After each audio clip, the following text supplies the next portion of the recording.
आपको अपनी जिंदगी में जब कभी भी छोटी से छोटी या बड़ी से बड़ी कोई भी परेशानी आ जाए तो भगवत गीता के ये 30 उपदेश उस वक्त पे आपको बहुत काम आएंगे। ये पवित्र विचार आपके लिए समझना और उसे अपने जीवन में अनुकरण करना बहुत ही आवश्यक है। और ये 30 उपदेश 30वें से शुरू होकर पहले उपदेश पे समाप्त होगी। इसलिए वीडियो को आखिर तक पूरा ध्यान से सुने ताकि आपके भी जीवन में कल्याण हो सके। गीता का 30वां उपदेश है अश्वमेव भुक्तव्यम कृतम कर्म शुभाशुभम। इसका मतलब है कि आपने कोई भी कर्म किया हो उसका फल आपको जरूर भोगना पड़ेगा। अगर आपने अच्छे कर्म किए हैं तो वो जाने अनजाने में किसी मुश्किल वक्त पे आपको वो अच्छे कर्म उस मुश्किल वक्त से बचा ही लेंगे। अगर आपने गलत कर्म किए हैं, पाप किया है, तो उसकी सजा भी आपको जरूर मिलेगी। तो इंसान कितना ही छुप कर कर्म करे, चाहे वो कितना ही चालाकी से कर्म करे, लेकिन कहते हैं ना, उस परमात्मा के ईश्वर के चारों तरफ कैमरे लगे हुए हैं। हमारे एक एक कर्म पर वो प्रकृति, वो परमात्मा अपनी दृष्टि बनाए रखते हैं। हमारे एक एक कदम का हिसाब होता है। इसे हम एक कहानी से समझाते हैं। एक गांव में 2 मित्र रहते थे। उन दोनों ने विचार किया, इस गांव में हम धन नहीं कमा पा रहे हैं। वो दोनों धन कमाने के लिए शहर चले गए। कुछ वर्ष वहां रहकर उन्होंने काफी धन कमाया। फिर सोचा कि अब हम अपने घर वापस चलते हैं, और हमने अच्छा खासा धन कमा लिया है। उस समय पे यातायात की इतनी सुविधाएं नहीं होती थीं। वो अपने बैलों पर ही यात्रा कर रहे थे। चलते चलते मार्ग में रात हो गए तो उन्होंने विचार किया कि आज रात हम यहीं विश्राम करते हैं। एक मित्र ने कहा कि मैं यहां पर रहकर धन की रक्षा करता हूं, तुम बाजार जाकर भोजन की व्यवस्था कर लो। जब वो मित्र बाजार गया तो उसके मन में पाप आ गया। उसने सोचा कि इतना पैसा हमने कमा लिया है, अगर मैं इसको यही जंगल में मार दूं तो सारा पैसा मेरा हो जाएगा, नहीं तो मुझे इसका आधा धन इसको देना पड़ेगा। मन में ये खोट आने पर उसने अपने मित्र के खाने में जहर मिला दिया, और जब वो खाना लेकर के अपने मित्र के पास गया, उसका मित्र वो जहर वाला खाना खाकर वहीं पर उसकी मृत्यु हो गई। वो व्यक्ति सारा धन लेकर के अपने घर वापस आ गया। फिर उसके घर में पुत्र ने जन्म लिया। जब उसका बेटा पैदा हुआ तो वो बहुत ही बीमार रहता था। उसने अपने जीवन में जो कुछ भी धन कमाया था उसका वो सारा धन अपने बेटे के इलाज में ही खत्म हो गया। बेटा बड़ा होता गया और इसका धन नष्ट होता गया। जब उसका बेटा थोड़ा और बड़ा हो गया तो उसके पिता ने पूछा कि बेटा, तू इतना बीमार क्यों रहता है? तू ठीक क्यों नहीं होता? मैंने अपनी जिंदगी का सब कुछ तुझ पर लगा दिया है, फिर भी तेरी तबीयत ठीक नहीं रहती। तो उसके बेटे ने बोला, कौन सा बेटा और कौन सा पिता? मैं तो तेरा वही मित्र हूं जिसको तूने जंगल में जहर देकर मार दिया था। मैंने अपना वही हिसाब पूरा करने के लिए तेरे पुत्र के रूप में तेरे ही घर में आया हूं। अब मेरा तेरा हिसाब बराबर। अब मेरा जीवन यहीं समाप्त होता है। तो गीता का उपदेश हमें यही सिखाता है, कोई अपने आप को कितना भी चालबाज समझता हो, होशियार समझता हो, लेकिन अगर उसने गलत कर्म किया है, चाहे आज नहीं तो कल उसे उसका फल भोगना ही पड़ता है। कोई भी व्यक्ति अपने किए हुए कर्म से बिना उसको भोगे कभी छूट नहीं सकता। गीता का 29वां उपदेश है कि आपके सारे दुखों का कारण किसी को अपना मानना है। आप कभी गौर करना, आपकी जिंदगी के सारे दुख, सारी तकलीफें, सारी चिंताएं वहीं से आते हैं जहां आपका अपमान होता है कि ये मेरा है, ये मेरा अपना है। यहीं से आपकी जिंदगी में दुख का आना शुरू हो जाता है। इसे एक छोटी सी कहानी से समझते हैं। एक व्यक्ति के पास एक बहुत बड़ा महल था। उसने जिंदगी भर की सारी संपत्ति लगाकर उस महल को बनाया था। आसपास के शहरों के कई लोग उसके महल को देखने आते थे। कई बड़े बड़े सेठ उसके महल को खरीदने की कोशिश करते थे। इसलिए वो महल उसका अहंकार हो गया, उसके जीने की वजह था। उसका उस महल से बहुत लगाव था। एक दिन उसके महल में आग लग गई और वो कहीं बाजार गया हुआ था। जब वो घर लौट कर आया तो उसने देखा कि उसका महल तो आग में जल रहा है। अपने घर को आग में जलता हुआ देखकर उसे इतना दुख हुआ। उसने कहा, अगर ये महल नहीं रहेगा तो मैं भी जिंदा नहीं रहूंगा। अगर मेरा महल ही जलकर राख हो जाएगा तो मैं जी कर क्या करूंगा। वो भी उसी आग में छलांग लगाने की कोशिश करने लगा तो किसी दूसरे व्यक्ति ने उसे रोक लिया और कहा कि भाई, ये जो तुम्हारा महल है, इस महल को तुम्हारे कल बेटे ने किसी और को बेच आया है। जब उसे पता चला कि यह महल अब मेरा नहीं किसी और का हो चुका है तो उसकी सारी चिंता खत्म हो गई। जैसे और लोग उस जलते हुए महल को देखकर तमाशा देख रहे थे, वैसे ये भी खड़ा हो गया। इतने ही देर में उसका बेटा आया। वो अपने बेटे को देखकर बहुत खुश हुआ। उसे आशीर्वाद देने लगा कि तेरे जैसा बेटा तो बहुत भाग्य वाले माता पिता को मिलता है। तुमने तो मेरी जिंदगी बचा ही ली। आज इस घर में आग लग रही थी और तूने कल ही इसका सौदा कर दिया। वो अपने पिताजी से कहने लगा कि पिताजी, इस महल के सौदे के लिए बात तो करने गया था, पर सौदा कभी पक्का हुआ ही नहीं है। जब उसके पिता ने यह सुना कि अभी इस महल का सौदा हुआ ही नहीं है तो वो दोबारा से फूट फूट कर रोने लगा और अपनी छाती पीटने लगा। महल वही है, इंसान वही है, लेकिन जब महल मेरा है तब वो दुख भी देता है, खुशी भी देता है। लेकिन जब वो मेरा नहीं है, उससे मेरा कोई रिश्ता नहीं है, तो सारे दुख खत्म हो जाते हैं। ऐसे ही जिंदगी में जब किसी जगह, किसी इंसान को, किसी रिश्ते को, किसी काम को हम अपना मान लेते हैं, मेरा मान लेते हैं, वो वहीं से सारे दुखों की शुरुआत होती है, वहीं से हर तकलीफ की शुरुआत होती है। तो श्रीमद् भगवद गीता का ये 29वां उपदेश यही कहता है कि आप जैसे ही किसी को अपनी जिंदगी जीने की वजह मान लेते हो, इसके बिना तो मैं जी ही नहीं सकता, तो फिर वो चीज, वो इंसान, वो काम आपको बहुत दुख देता है।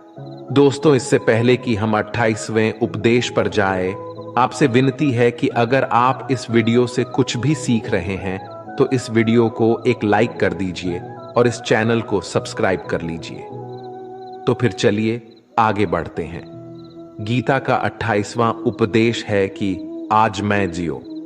हल्की चिंता करना छोड़ दो। जो भी व्यक्ति अपनी बीते हुए कल या अपने आने वाले कल में खोया हुआ रहता है, वो जिंदगी में कभी खुश नहीं रह सकता। आपको जिंदगी में खुशी सिर्फ और सिर्फ तब मिल सकती है जब आप वर्तमान में जी सके, आज के आनंद को जी सके। बीते हुए कल और आने वाले कल का कोई वास्तविक अस्तित्व नहीं होता। वो सिर्फ आपकी बुद्धि और आपके विचारों में होता है। उसे सिर्फ आप अपने मन के अंदर और बुद्धि के अंदर जीते हैं। उसकी कोई वास्तविकता इतनी नहीं होती। उसे सिर्फ आप अपने मन के अंदर और बुद्धि के अंदर जीते हैं। लेकिन जिससे आप वास्तविकता में जीते हैं, वो आपका आज होता है, वो आपका चल रहा पल होता है। अगर आप अपने मन और बुद्धि को अपने भूतकाल और भविष्य काल में अटका कर रखेंगे तो याद रखना, आप कभी खुश नहीं रह पाएंगे। और अगर जिंदगी में खुश रहना चाहते हैं तो आज में और इसी पल में जीना सीखें। गीता का 27वां उपदेश है कि जो आपके साथ अधर्म करे, पाप करे, गलत करे, उसे दंड जरूर देना चाहिए। अगर आप उसे सहते हैं तो वो आपके साथ और गलत करता रहेगा। अगर आप उसे सहते हैं तो उसके पाप में आप भी भागीदार हो जाएंगे। अर्जुन श्री कृष्ण से कहने लगे कि जिनसे मैं युद्ध करने जा रहा हूं, ये सब मेरे भाई हैं, मेरे गुरुजन हैं। मैं इनके सामने कैसे हथियार उठाऊं, इनको कैसे मारूं? तो भगवान श्री कृष्ण ने अर्जुन से कहा कि जिन्हें तुम अपना मानते हो वो सभी अधर्मी हैं, वो पाप के पक्ष में खड़े हैं। और अगर तुम इनका वध नहीं करोगे, युद्ध नहीं करोगे, तो समाज में और भी पाप बढ़ जाएंगे। क्योंकि जब कोई ऐसे पापियों को नहीं रोकता है तो ये और भी ज्यादा पाप करते हैं। ऐसे ही जब आपके साथ कोई गलत करता है, आपको चोट पहुंचाता है, दुख पहुंचाता है, और वही आप चुपचाप रहते हो, तो उससे सामने वाले का मनोबल बढ़ जाता है। वो आपको कमजोर समझने लगता है और आपके साथ गलत करने का वो अपना हक समझने लगता है। लेकिन जब आप उसके गलत व्यवहार को, उसके अधर्म को रोक लेते हैं, उसका विरोध करते हैं, तब वो अपनी सीमा में रहना सीख जाता है। और यही कलयुग है। अगर इस जमाने में आपको खुश रहना है तो आपको अपनी रक्षा खुद ही करनी होगी। कोई आपके साथ गलत करे तो उसको कभी नहीं सहना रहना चाहिए, बल्कि उसका सामना करना चाहिए। गीता का 26वां उपदेश है कि किसी से भी हद से ज्यादा मोह कभी नहीं करना चाहिए। जिससे भी आप सबसे ज्यादा मोह लगाओगे, देखना वो आपको अवश्य रुलाएगा। मोह की वजह से ही आप किसी के पीछे मरते रहते हैं। मोह की वजह से ही आपको कई बार अपमान भी सहना पड़ता है, और कई लोगों को मोह की वजह से ही अपना अपमान दिखता भी नहीं है कि सामने वाला मेरी इज्जत तक नहीं कर रहा और मैं इसके पीछे मरा जा रहा हूं। वो आपकी आंखों पे ऐसी पट्टी लगा देता है कि आपको सच और झूठ दिखाई ही नहीं देता।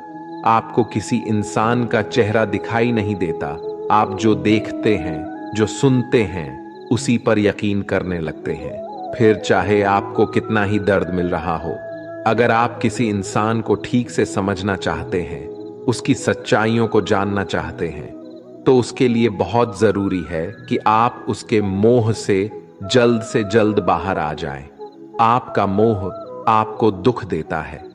जिस दिन मोह खत्म, उस दिन आपको किसी भी रिश्ते से कोई दुख नहीं मिल सकता, क्योंकि आपको फिर कोई फर्क ही नहीं पड़ेगा।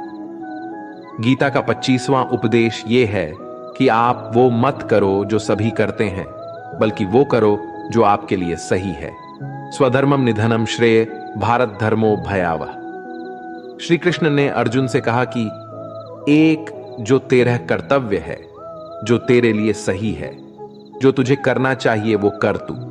कभी भी वो काम मत कर जो दुनिया कर रही है। क्योंकि अर्जुन श्री कृष्ण से कहने लगा कि ऐसे भयंकर युद्ध में पढ़ने से अच्छा है कि मैं सन्यासी बन जाऊं।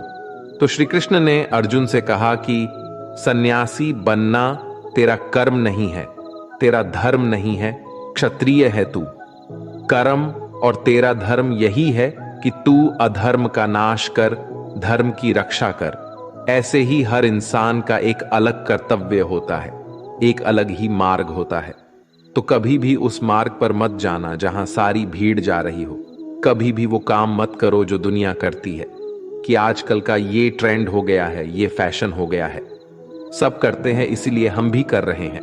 सारी भीड़ यही काम कर रही है इसलिए हम भी कर रहे हैं। अगर आप वो करोगे जो भीड़ कर रही है तो आप भी उसी भीड़ में कहीं खो जाओगे। लेकिन वही अगर आप वो करोगे जो आपके लिए सही है, जो आपकी प्रतिभा है, तो दुनिया की सारी भीड़ में भी आप सबसे अलग नजर आओगे। गीता का 24वां उपदेश है कि जिंदगी में धोखा अपने ही देते हैं, क्योंकि उनको आपकी कमजोरियों का पता होता है। बाहर वाला आपको धोखा नहीं दे सकता, क्योंकि उसको आपके बारे में पता ही नहीं है कि आपको चोट कहां पहुंचानी है। लेकिन जो आपका अपना है, आपका खास है, उसे बहुत गहराइयों से पता होता है कि इसकी कमजोरी क्या है। ऐसा क्या करें जिससे इसको दर्द पहुंचाया जा सके, जिससे इसको हम नीचा दिखा सकते हैं, इसको चोट पहुंचा सकते हैं। ये कलयुग है, इसमें बाहर वालों से नहीं, जो हमारे अपने हैं ना, उनसे ही सावधान रहना होता है। महाभारत का युद्ध दो अलग अलग राज्यों में नहीं हुआ था, बल्कि एक ही परिवार के भाइयों में हुआ था। सभी आपस में एक ही वंश के लोग थे।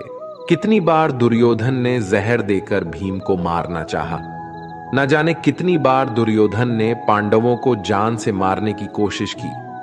वो उसका कोई पराया नहीं था, बल्कि उसका भाई था। सारी लड़ाइयां घर के अंदर ही होती हैं। बाहर कौन लड़ेगा? हमसे घर में ही सारे झगड़े होते हैं। तो आपको चोट सिर्फ वही लोग पहुंचा सकते हैं जो आपके अपने हैं। आपको धोखा सिर्फ वही लोग दे सकते हैं जो आपके अपने हैं। गीता का 23वां उपदेश है, जो इंसान अपनी रक्षा खुद नहीं कर सकता, उसकी रक्षा भगवान भी नहीं कर सकते। श्री कृष्ण अर्जुन से कहते हैं कि तस्मात् सर्वेषु कालेषु मामनुस्मर युध्य च, यानी कि हे अर्जुन, तू हर काल में मेरा स्मरण करते रहना और युद्ध भी करते रहना। तो अर्जुन ने श्री कृष्ण से पूछा कि ये युद्ध तो कुछ ही दिनों में समाप्त हो जाएगा, लेकिन आप कह रहे हैं कि तू हमेशा मेरा स्मरण करते रहना और युद्ध करते रहना। हमेशा युद्ध करने का क्या मतलब है? तो श्री कृष्ण ने अर्जुन से कहा कि ये जिंदगी ही रणभूमि है। इस जीवन में सुख दुख आते ही रहेंगे और तुझे उनका डट के मुकाबला करना है। श्री कृष्ण ने यह नहीं कहा कि तू चुप करके बैठ जाना और मैं लड़ाई करूंगा। बहुत गहराई है गीता के ज्ञान में। हमारे जीवन की डोर भी संभाल के ईश्वर बैठे हुए हैं, लेकिन युद्ध हमें ही करना है। ईश्वर को याद करना है कि हे ईश्वर, मुझे शक्ति देना, मुझे समझ देना, मुझे बुद्धि देना, ताकि मैं अपनी जिंदगी की सारी लड़ाइयां जीत सकूं, मैं जिंदगी में सही मार्ग पर चल सकूं। लेकिन आपको अपनी लड़ाई खुद ही लड़नी पड़ती है। जो लोग ये कहते हैं कि हम कुछ नहीं करेंगे, सभी ईश्वर करेंगे, तो कहते हैं कि आलसी इंसान को देखकर तो भगवान भी घबरा जाता है। ये कुछ नहीं करेगा। भगवान ने बुद्धि दी है, समझ दी है। ईश्वर आपको प्रेरणा देते हैं, शक्ति देते हैं, लेकिन आपको अपनी रक्षा स्वयं ही करनी पड़ेगी। गीता का 22वां उपदेश है कि कोई भी ऐसी गंदी आदत खुद को मत लगने देना जो आपकी जिंदगी को बर्बाद कर दे। कहीं ना कहीं महाभारत का ये युद्ध एक जुआ की आदत की वजह से ही शुरू हुआ था। सारा खेल वहीं से शुरू हुआ था। एक ऐसी जुआ की लत जहां युधिष्ठिर ने अपने भाइयों को दांव पर लगा दिया, अपनी पत्नी को दांव पर लगा दिया, ऐसा जितने का नशा की अपना सब कुछ गंवा दिया। ऐसे ही हम भी अपनी जिंदगी में जब कोई ऐसी गंदी आदत लगा देते हैं, चाहे वो कोई भी हो, चाहे वो नशे की हो, मोबाइल की हो, किसी इंसान की हो, कोई गलत काम करने की हो, कोई भी गलत आदत जो आपको बर्बाद कर सकती है, अगर आप उसको नहीं छोड़ेंगे तो आपका सब कुछ खत्म हो जाएगा। इससे पहले कि आपकी आदत आपको खत्म कर दे, आप अपनी गलत आदतों को खत्म कर दीजिए। गीता का 21वां उपदेश यह है कि आलसी इंसान कभी कुछ हासिल नहीं कर सकता। अधिकतर लोग सिर्फ योजनाएं ही बनाते रहते हैं कि मुझे बड़ा घर चाहिए, मुझे बड़ी गाड़ी चाहिए, मैं दुनिया घूमना चाहता हूं, मुझे ये चाहिए वो चाहिए। ये हर कोई सोच लेता है, लेकिन उस पर मेहनत करना, अपना कर्म करना वो नहीं करते। क्योंकि चाहना तो बहुत आसान है, लेकिन उसके लिए कर्म करते रहना वो बहुत मुश्किल है। हर कोई चाहता है कि मेरा शरीर फिट हो, लेकिन उसके लिए एक्सरसाइज करना वो आपको ही करना होगा। जो इंसान आलसी बन के बैठा रहता है तो उसे ना ही अच्छा शरीर मिलता है और ना ही अच्छा जीवन मिलता है। तो अगर जिंदगी में कुछ पाना चाहते हो तो आलस्य को अपनी जिंदगी से दूर कर देना। आलस्य के चलते ही आपको कुछ मिलने वाला तो नहीं, लेकिन जो आपके पास है ना, वो भी गवा दोगे। गीता का 20वां उपदेश ये है कि जिंदगी में अगर खुशी चाहते हो तो मन की गुलामी को त्याग कर दो। कई लोग कहते हैं कि हम करना तो बहुत कुछ चाहते हैं, लेकिन कुछ कर ही नहीं पाते। पता भी सब कुछ है कि क्या करने से हमारी जिंदगी बेहतर हो सकती है, क्या चीज है जो हमको नुकसान पहुंचा रही है, लेकिन फिर भी कुछ कर नहीं पाते। समझते सब कुछ है, लेकिन समझकर भी, चाहकर भी कुछ कर ही नहीं पाते। वो इसलिए होता है क्योंकि आप अपने मन के गुलाम बन चुके हो। लोग तो अपनी जीभ का भी स्वाद तक नहीं छोड़ पाते। फिर कहते हैं कि हम पतले नहीं हो पाते, फिट नहीं हो पाते, सक्सेस नहीं मिल रही है, क्योंकि जो आपको करना चाहिए आप वो करते ही नहीं हैं।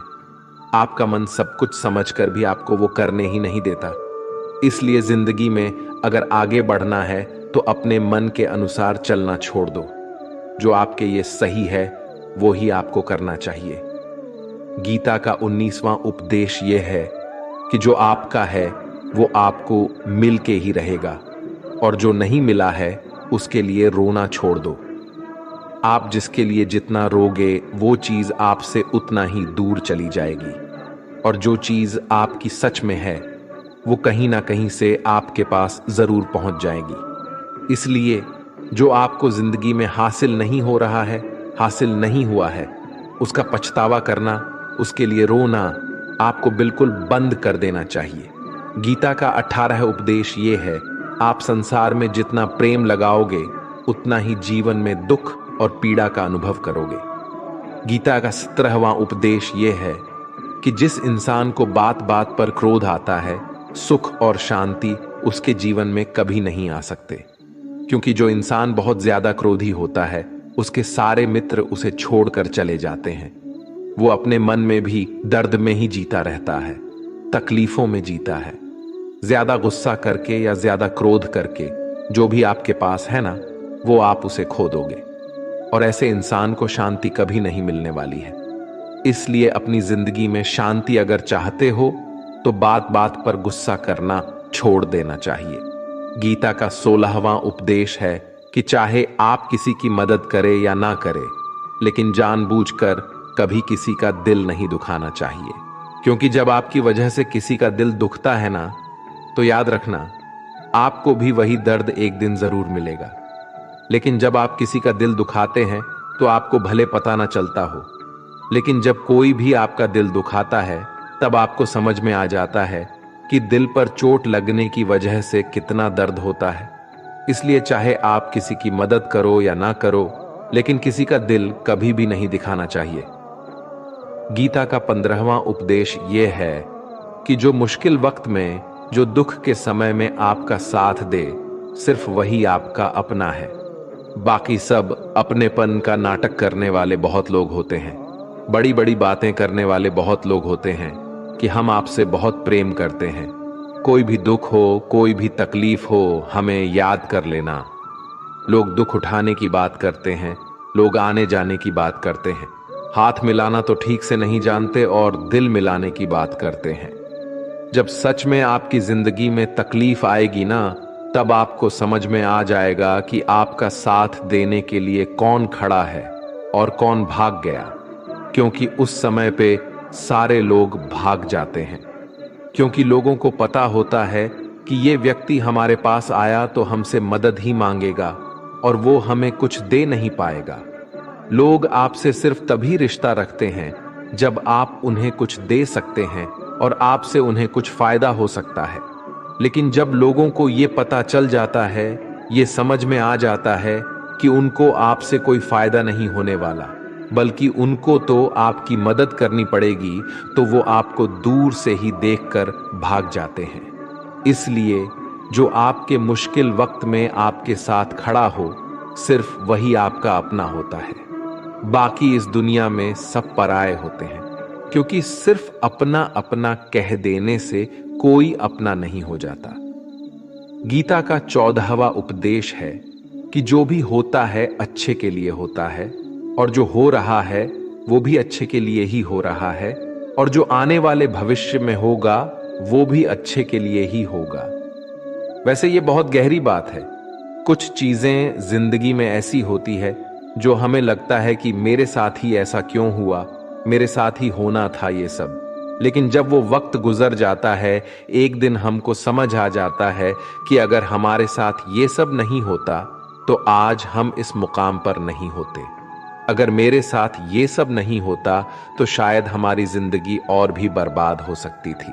इसलिए अगर हमें ये समझ में आ जाए कि जिंदगी में जो कुछ भी हो रहा है वो सब अच्छे के लिए ही हो रहा है, तो जीवन में हमेशा खुश रहेंगे। गीता का 13वां उपदेश है कि हर काम को समझदारी से करना ही योग होता है। योगः कर्मसु कौशलम। कई लोग काम तो करते हैं लेकिन उन्हें हासिल कुछ नहीं होता।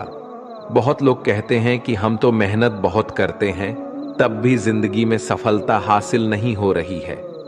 लेकिन सच्चाई ये है कि बहुत कुछ करने से, बहुत मेहनत करने से आपको सफलता नहीं मिलेगी, लेकिन सही तरीके से, सही समझ के साथ काम करने से आपको जिंदगी में सफलता अवश्य मिलेगी।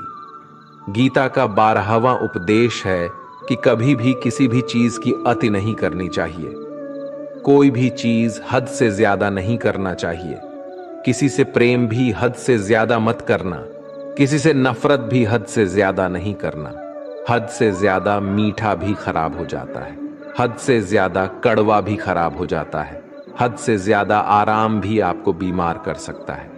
हद से ज्यादा खाना भी आपको बीमार कर देगा। हद से ज्यादा भूखा रहना भी आपको नुकसान ही पहुंचाएगा, और हद से ज्यादा जागना भी आपको बहुत ज्यादा नुकसान पहुंचाएगा। इसलिए जीवन को संतुलन के साथ जीना चाहिए। जैसे ही आप संतुलन को खो देते हैं, वैसे ही आपके जीवन में कोई ना कोई छोटी या बड़ी दुर्घटना हो जाती है। गीता का 11वां उपदेश है कि जिसे आप सबसे ज्यादा महत्व दोगे, वो आपको कभी महत्व नहीं देंगे। आपने कभी गौर किया है कि आपका अपमान कौन लोग करते हैं कि आप जिसे सबसे ज्यादा, हद से ज्यादा महत्व देते हैं? दूसरों की इज्जत करना अच्छी बात है, पर दूसरों की अगर बहुत ज्यादा इज्जत करेंगे, उनकी नजर में आपकी इज्जत खत्म हो जाती है। इसलिए किसी को भी कभी भी अपना सब कुछ नहीं बनाना चाहिए कि तुम ही मेरे सब कुछ हो। जैसे ही आप किसी को अपना सब कुछ बना लेते हैं, तो आप उसके लिए कुछ भी नहीं रह जाते। इसलिए लोगों को इज्जत उतना ही देना चाहिए जितना वो हजम कर सके। हद से ज्यादा इज्जत देना आपकी ही बेइज्जती करवा सकता है। गीता का 10वां उपदेश है, जिसके साथ सत्य और ईश्वर की शक्ति है। चाहे सारी दुनिया उसके खिलाफ ही क्यों ना हो जाए, लेकिन अंत में जीत उसी की होती है। श्रीमद् भगवद गीता में कुल 700 श्लोक है और 18 अध्याय हैं। गीता का आखिरी श्लोक है, यत्र योगेश्वरः कृष्णो यत्र पार्थो धनुर्धरः तत्र सिरिरः विजय और भूति विधवाणी फिर मतिर्ममः। धृतराष्ट्र बार बार संजय से पूछता था कि बताओ, युद्ध में कौन जीत रहा है, कौन हार रहा है, क्योंकि उसे विश्वास था कि भीष्म पितामह मेरे पक्ष में है, गुरु द्रोणाचार्य मेरे पक्ष में है और यहां तक कि कर्ण भी मेरे पक्ष में है, तो भला हमें कौन हरा सकता है। लेकिन संजय ने धृतराष्ट्र को कहा कि जहां ईश्वर है वहीं पर सकते हैं और हमेशा वहीं जीत होती है। चाहे आपके पास कितनी भी शक्ति क्यों ना हो, लेकिन सत्य और ईश्वर जिसके लिए खड़े हो जाए, उसे दुनिया में कोई भी नहीं हरा सकता। गीता का 9वां उपदेश है कि किसी पर भी आंखें बंद करके भरोसा नहीं करना चाहिए। जैसे महाभारत की कथा में दुर्योधन ने कितनी बार षड्यंत्र करके पांडवों को मारने की कोशिश की, आग में जलाने की कोशिश की, पर वो धर्म पर चलने वाले लोग बार बार उसकी बातों में आ गए। ये बात और है कि ईश्वर उनकी रक्षा कर रहे थे, पर जिसे वो अपना भाई समझ रहे थे, जिससे वो अपना सगा समझ रहे थे, जिस पे वो भरोसा कर रहे थे, वही उनकी मृत्यु करवाना चाहता था। इसलिए भरोसा करते समय अपनी आंखें जरूर खुली रखनी चाहिए।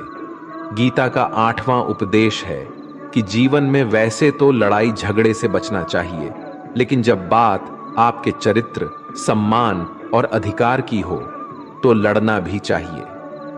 अर्जुन भी महाभारत का युद्ध करना नहीं चाहते थे, क्योंकि सामने उसके अपने खड़े थे।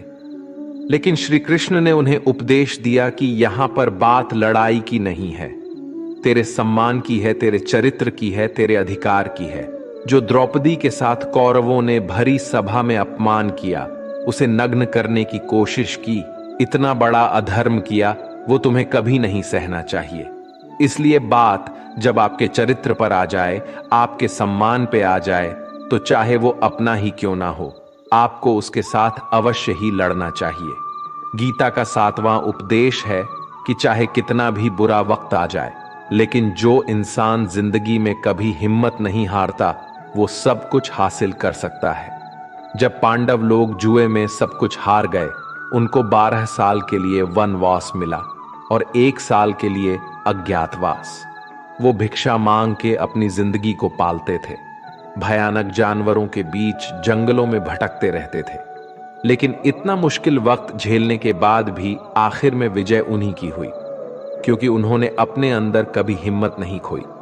ऐसे ही आपकी जिंदगी में कितना ही मुश्किल वक्त क्यों ना आ जाए, लेकिन आपके अंदर अगर हिम्मत है तो जीत आपकी अवश्य होगी। गीता का 6ठा उपदेश है कि जो किसी और का है, उस पर कभी अधिकार अपना नहीं जमाना चाहिए, कभी कब्जा नहीं करना चाहिए।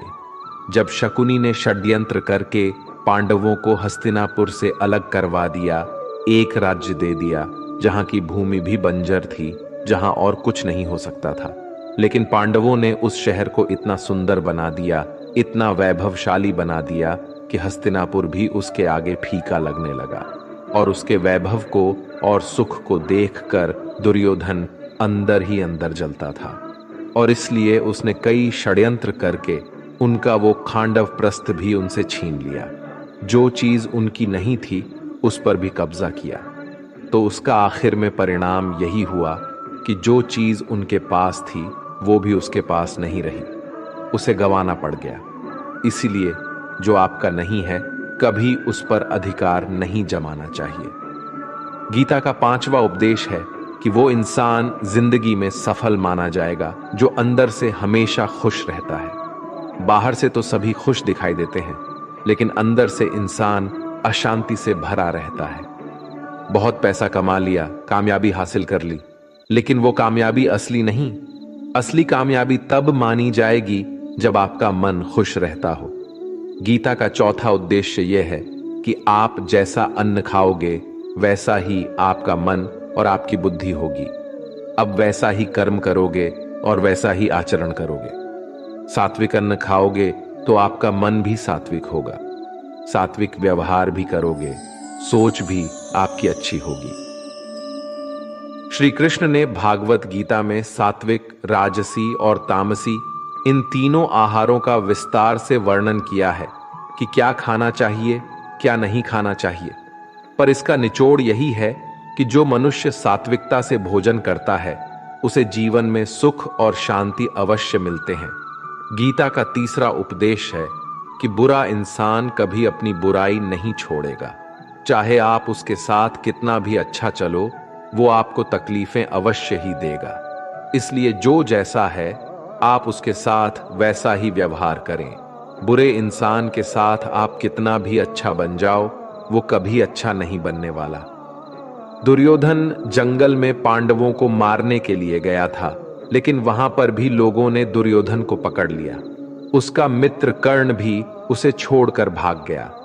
वो भील दुर्योधन को मार देना चाहते थे, लेकिन युधिष्ठिर अपने भाई की रक्षा करने के लिए वहां पहुंच गया और उसके जीवन की रक्षा की। लेकिन उसके बाद क्या हुआ? वो हमेशा पांडवों को नुकसान ही करता रहा। इसलिए अगर कोई इंसान बुरा है, उसके साथ आप ज्यादा अच्छा बनने की कोशिश ना करो। जो जैसा है उसके साथ वैसा ही व्यवहार करो। गीता का 2रा उपदेश है कि मृत्यु से डरना व्यर्थ है। हर व्यक्ति के मन में मृत्यु का भय होता है। इस संसार का जब से निर्माण हुआ है तब से जन्म मृत्यु का चक्र चला आ रहा है। यह प्रकृति का नियम है। इस सत्य को स्वीकार करके भय मुक्त होकर आज में जीना चाहिए। किसी को भी आने वाले पल के बारे में कुछ नहीं पता होता, लेकिन इस संशय में भयभीत रहने से जीवन नहीं दिया जा सकता। गीता का पहला उपदेश है कि जो इंसान अपने कर्मों को समय पर खत्म नहीं करता, समय की कद्र नहीं करता, उसकी जिंदगी का सारा समय व्यर्थ ही समाप्त हो जाता है, क्योंकि समय ही आपका जीवन है। अगर आप अपने समय को व्यर्थ में नष्ट करते रहेंगे और उसे गवाह देंगे तो आपको जीवन में कुछ भी हासिल नहीं होगा। अगर कुछ जिंदगी में पाना चाहते हैं तो समय की कदर अवश्य करना सीखो। जो भी व्यक्ति गीता के इन 30 उपदेशों को रोज सुनेगा, समझेगा, तो जिंदगी की कितनी भी मुश्किल से मुश्किल घड़ी क्यों ना आ जाए, उसे ऐसे मुश्किल वक्त में भी रास्ता अवश्य मिलेगा। दोस्तों, अगर आपने इस वीडियो से कुछ भी सीखा हो तो इस वीडियो को एक लाइक कर दीजिए और कमेंट में जय श्री राधे कृष्णा अवश्य लिखिए। और इस चैनल पर नए हैं तो चैनल को सब्सक्राइब करके नोटिफिकेशन बेल आइकॉन को ऑल पर सेलेक्ट कर लीजिए। धन्यवाद। जय श्री कृष्णा।